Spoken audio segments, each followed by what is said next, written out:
தேனி மாவட்டம் கம்பம் அருகே சுருளி அருவியில் வெள்ளப்பெருக்கு ஏற்பட்டு உள்ளதால் சுற்றுலா பயணிகள் குளிப்பதற்கு வனத்துறையினர் தடை விதித்துள்ளனர். இதுகுறித்த கூடுதல் விவரங்களை வழங்குவதற்காக நமது செய்தியாளர் மலைசாமி இணைப்பில் உள்ளார்.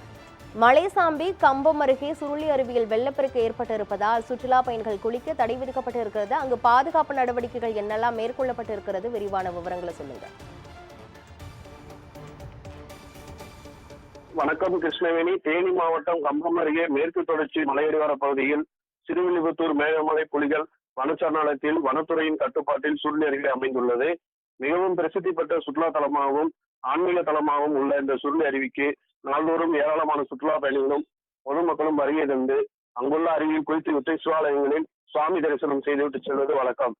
இந்நிலையில் நேற்று இரவு சுருளி அருவியின் நீர்பிடிப்பு பகுதிகளான அரிசிப்பாறை, ஈத்தக்காடு, தூவானமனை மற்றும் வெண்ணியாறு, சுருளி அருவியின் ஆற்றுப்படுகை பகுதிகளில் அதிக அளவில் மழை பெய்து அருவிக்கு வரும் ஆற்றில் வெள்ளப்பெருக்கு ஏற்பட்டு அருவியில் வெள்ள நீர் ஆர்ப்பரித்து கொட்டுகின்றது.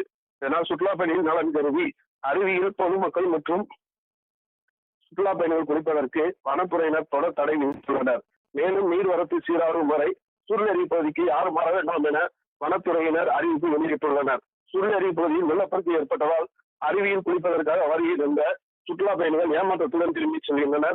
மேலும் கடந்த ஒரு மாத காலமாக சுருளி அருவி பகுதியில் மழையின்றி அருவிக்கு தண்ணீர் வரத்து இல்லாமல் வறண்ட நிலையில் காட்சியளித்து வந்தது அங்கிருந்த வியாபாரிகளிடம் கவலையை ஏற்படுத்தியது. தற்பொழுது நேற்று இரவு திடீரென மழைப்பொழிவு ஏற்பட்டு அருவியில் வெள்ள நீர் ஆர்ப்பரித்து கொட்டுவதால் சுற்றுலா பயணிகள் வருகை இனி வரும் காலங்களில் அதிகரிக்கும் என்ற மகிழ்ச்சியில் வியாபாரிகள் உள்ளனர். கிருஷ்ணவேணி, விரிவான விவரங்களை வழங்கியதற்கு நன்றி மலைசாமி.